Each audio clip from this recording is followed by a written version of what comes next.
వరంగల్లో కాంగ్రెస్ ఎమ్మెల్యేలు ముఖ్య నేతలు అత్యవసర భేటీ నిర్వహించారు. ఎమ్మెల్యే నాయని ఆఫీసులో ఎమ్మెల్యేలు ముఖ్య నేతలు సమావేశమయ్యారు. ఈ భేటీలో కడియం శ్రీహరి, రేవూరి ప్రకాష్ రెడ్డి, నాగరాజు పాల్గొన్నారు. కొండా మురళి వ్యాఖ్యలపై కాంగ్రెస్ ఎమ్మెల్యేలు నేతలు ఆగ్రహం వ్యక్తం చేశారు. కడియం శ్రీహరి, రేవూరి ప్రకాష్ రెడ్డిపై నిన్న కొండా మురళి విమర్శలు చేశారు.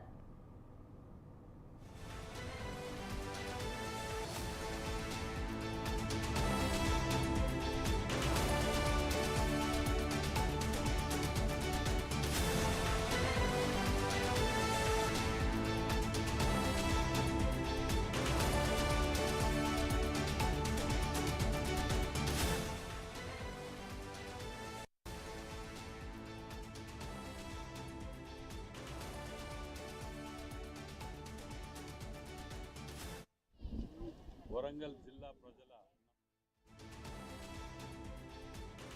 ప్రతి కార్యక్రమం కొన్ని తరతరాలుగా ఇక్కడ పూజలు నిర్వహించుకుంటూ వస్తున్నటువంటి అమ్మవారు ఎల్లుండో 22వ తారీఖు రోజు బోనం తీసుకొని వస్తున్నారు అని చెప్పడం జరిగింది.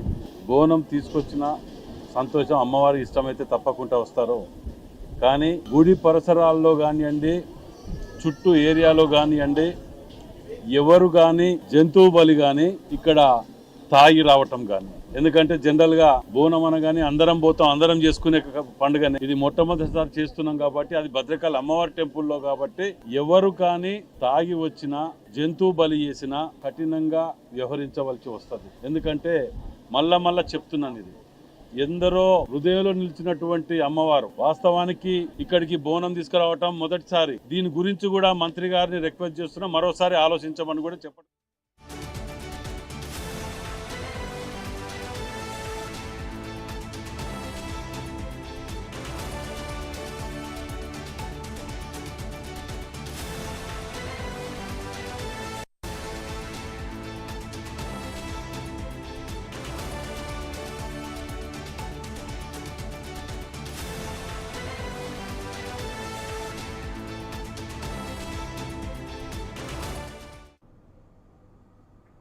ఇక వరంగల్లో కాంగ్రెస్ ఎమ్మెల్యేలు ముఖ్య నేతలు అత్యవసర భేటీ అయ్యారు. ఇక ఈ భేటీలో కడియం శ్రీహరి, రేవూరి ప్రకాష్ పాల్గొన్నారు. ఇక కొండా మురళి వ్యాఖ్యలపై కాంగ్రెస్ ఎమ్మెల్యేలు నేతలు తీవ్రస్థాయిలో ఆగ్రహం వ్యక్తం చేశారు. ఇక కడియం శ్రీహరి, రేవూరి ప్రకాష్ రెడ్డిపై నిన్న కొండా మురళి విమర్శలు అయితే చేసినట్టుగా తెలుస్తోంది.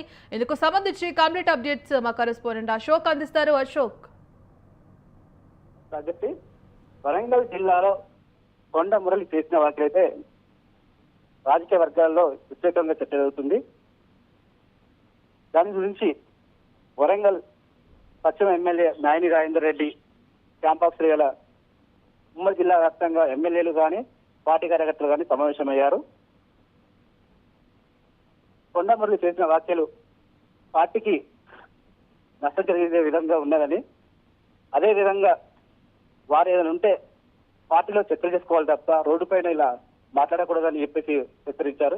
దీనిపైన పార్టీ అధిష్టానానికి కూడా రిప్రజెంట్ ఇస్తాము, అటో ఇటో తెలిసే విధంగానే పార్టీ అధిష్టానానికి మేము రిప్రజెంట్ ఇస్తామన్నారు. ప్రతి నియోజకవర్గంలో మేము సన్నభయం కానీ ఏదో పరికాల మీద మేము చర్చ జరుగుతున్నాయి. వాళ్ళకు ప్రజల్లోకి మా పార్టీ ఇంకో బలోపేతం చేసేందుకు మేము కృషి చేస్తుంటే, వీళ్ళు మాత్రం పార్టీ రోడ్డు మీద పడే విధంగా చేస్తున్నారని ఆవేదన వ్యక్తం చేశారు. నోటికి వచ్చినట్టు మాట్లాడితే మాత్రం ఊరుకునేది లేదు అని చెప్పేసి కూడా గట్టిగా హెచ్చరించారు.